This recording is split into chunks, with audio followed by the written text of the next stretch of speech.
Dentist. আমার chamber Bakalia.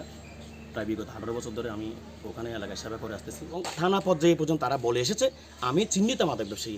এখন আমি কোথায় যাব এই বিষয় নিয়ে আমি তখন চিন্তা, আমি যতক্ষণ পর্যন্ত এটার সুষ্ঠু বিচার পাবো না, আমি এক পর্যায়ে তাদেরকে বলে দিয়েছি আমি যদি এটা সুষ্ঠু বিচার না পাই আমি প্রয়োজনে সুইসাইড করবো। কারণ আমার কোনো উপায় নেই, কারণ আমাকে সামাজিকভাবে যেটা প্রতিপন্ন করা হচ্ছে এই যে মাদকের বিষয় নিয়ে যেটা আমি জড়িত নয়, আজকে আমাকে এটা নিয়ে যেভাবে হেয় প্রতিপন্ন করা হচ্ছে আমি এটা আমার নিজের চেহারা দেখাতে রাজি না।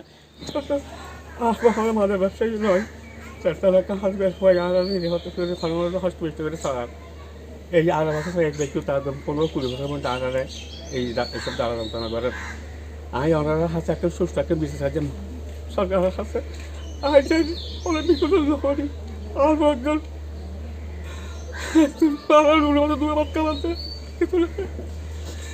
সারা বছর তারা দাঁড়িয়ে আমি ওনার হাতে সুস্থ বিচার গাড়ি সরকারের হাতে রাস্তায় কুয়া সহ্য করি না হারে হদা আমি সুইসাইড করবেন, সুইসাইড যখন করবে তখন আর করবে আমি কীভাবে চলবো। আর ছোটো ছোটো দুটো বাচ্চা আছে, আমি গাঁয়ে প্রতিবন্ধী মহিলা, আর সংসার তো চলতে কষ্ট হয়ে আমি সরকার কাছে বিচার চাই। চন্দন দাস এবং বোলা দাস ওনারা হচ্ছেন ওনারা আমাদের প্রতিবেশী, কিন্তু প্রতিবেশী হলে কি হবে, ওনারা সরকারি কর্মকর্তা বিদায় ওনারা বিভিন্ন রকমভাবে সরকারিভাবে বা বিভিন্ন বেসরকারিভাবে ওনাদের কি পাওয়ার আছে যে সেজন্য উনি আমাদেরকে বিভিন্ন বিষয় নিয়ে 15 বছর ধরে আজকে হেনস্থ করতেছে বিভিন্ন বিষয় নিয়ে, যেমন ইয়াবা নিয়ে, বিভিন্ন নারী সংখ্যালঘন নিয়ে, বিভিন্ন কিছু নিয়ে হেনস্থ করতেছে। আমার হাজব্যান্ডকে ইয়াবা দিয়ে ফাঁসাইতে চাইছে যে ওইটাতেও আমার হাজব্যান্ড আমাদের এই নিউজ কোম্পানি ছিল বিদায়, আমাদের চেম্বারের জমিদার ছিল বিদায় ওটা থেকে রক্ষা পাইছে, কিন্তু এই পর্যন্ত আরও অনেক রকম ষড়যন্ত্র করছে। এই ষড়যন্ত্র থেকে আমরা উপায়ের মুক্তি চাই।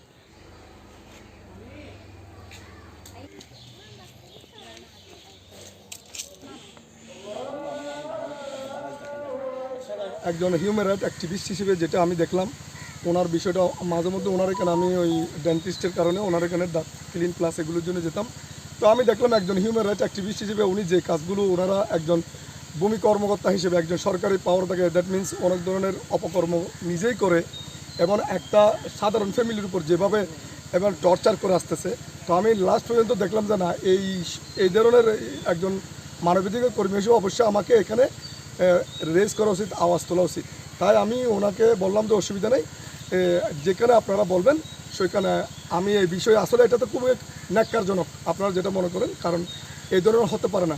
একটা সাধারণ ফ্যামিলিকে এই ধরনের করে হয়রানি করা, এভাবে টর্চার করা, এটা তো আসলে খুবই দুঃখজনক, এটাই বলবো।